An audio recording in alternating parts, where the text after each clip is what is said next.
Peggy 16.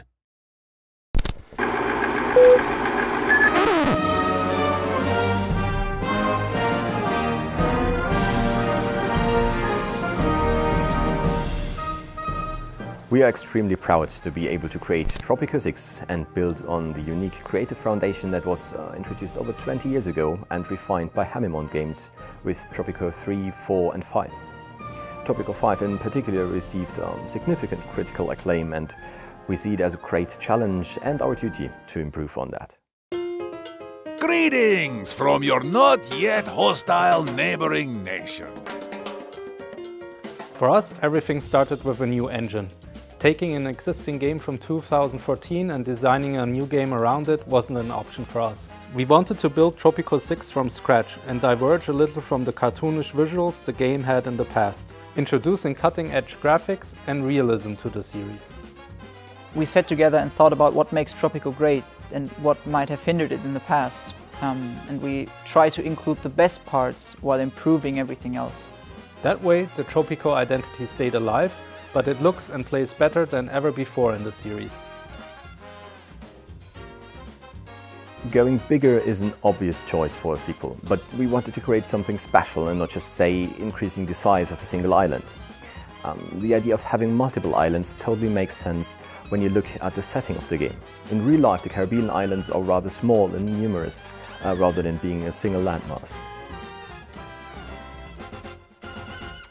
To populate these islands, we've included more than 150 buildings into the game, of which the most commonly used ones have up to 4 different variations.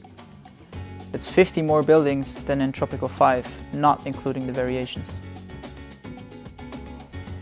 With the idea of multiple islands, we also had to think about the ways that your citizens reach those islands. We also wanted to give the players additional means to interact with the different islands. So that's where additional means of infrastructure and public transportation came into play. We have bridges with which you can easily connect islands, we have tunnels that can create shortcuts, and we have teleferics that allow you to reach higher grounds. At the heart of El Presidente's island's paradise sits the palace, imposing, regal and beautiful. In Tropico 5 there was the option to build a complete family tree of presidents. But for Tropico 6 we ditched the dynasty system to focus on the one true and only great leader. Rather than introducing offspring that surpasses El Presidente, we try to think of more ways to customize your own avatar and make it more unique. The same is true for the palace, which has customizations ranging from imposing statues to inflatable tubemen. It's all up to you.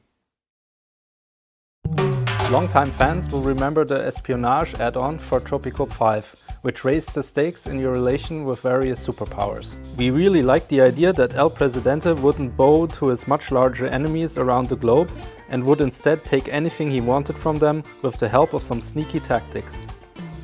In the past, you were able to steal money and technology from foreign nations and expose their secrets. In Tropico 6, we've built on that and introduced a completely new building and raid feature that allows you to deal with these nations in new shady ways. Or you can steal their most iconic landmarks and give your city and yourself a unique bonus. Election speeches were also dropped in Tropico 5, but we decided to bring them back, and again we've added some more variations to the feature. Last seen in Tropico 4, speeches had a significant impact on your citizens. And for Tropico 6 now, we've tweaked that system to offer players more choices for constructing speeches. So it's again all about providing opportunities to the player to rule the way they like. Your prosperity is my honor. Your solidarity is my faith. And I gracefully accept your love. You are my Tropico.